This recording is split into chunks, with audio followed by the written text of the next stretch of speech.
Good day, and welcome to this another episode of What's Happening Today, presented to you by Rápido News Network. So let's get started.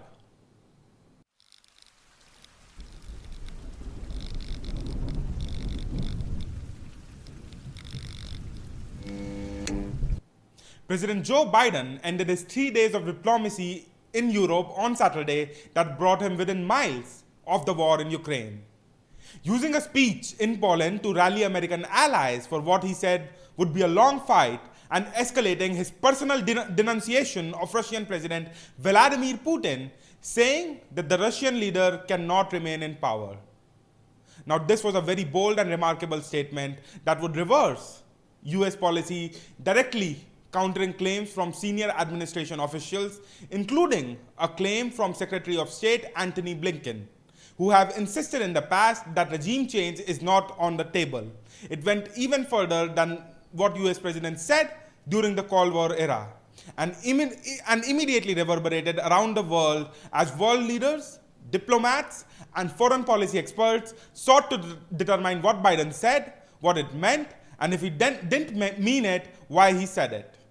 Shortly after the speech, a White House official sought to clarify the comments of Joe Biden.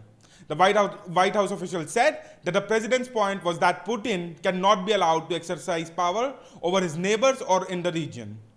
He was not discussing Putin's power in Russia or suggesting a regime change. Now, President Biden in past has emphasized on the fact that the words of a president matter. They can move markets. They can send our brave men and women to war. They can even bring peace. Now, hear it out for yourself.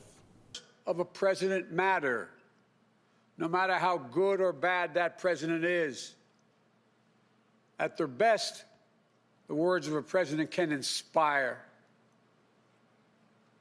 At their worst, they can incite. They can also, President Biden discovered on Saturday, spark a global uproar in the middle of a war.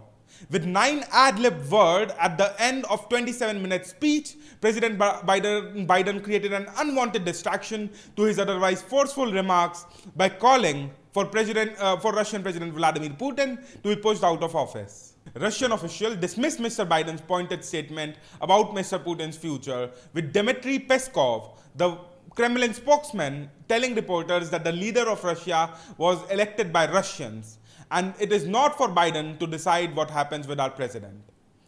Ukraine's defense ministry says that another Russian general, Lieutenant General Yakov Ryzantsev, was killed in a strike near the southern city of Kherson.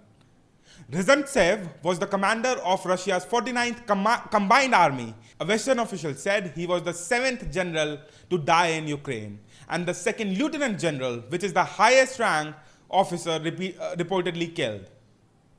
On COVID-19, Hawaii became the final state in the nation on Saturday to remove its indoor masking requirements as the Omicron cases recedes. The state also suspended its safe travel programs, allowing travelers from the continental United States to enter without submitting the proof of vaccination or the results of an approved coronavirus test for the very first time since the pandemic began. Now, on our next story, jurors in Colorado on Friday ordered the city of Denver to pay $14 million in damages to 12 plaintiffs after finding that police officers used excessive force against demonstrations of killing of George Floyd in 2020. The civil case in the U.S. District Court of Colorado was the first in the nation in which a lawsuit accusing the police of misconduct during the 2020 protests went to trial, according to the plaintiff's lawyer, who added that it could set a precedent for other pending cases across the country involving police misconduct against protesters. That was all for the major news update for the morning of March 27th. Stay tuned for our next update on the ongoing world affairs.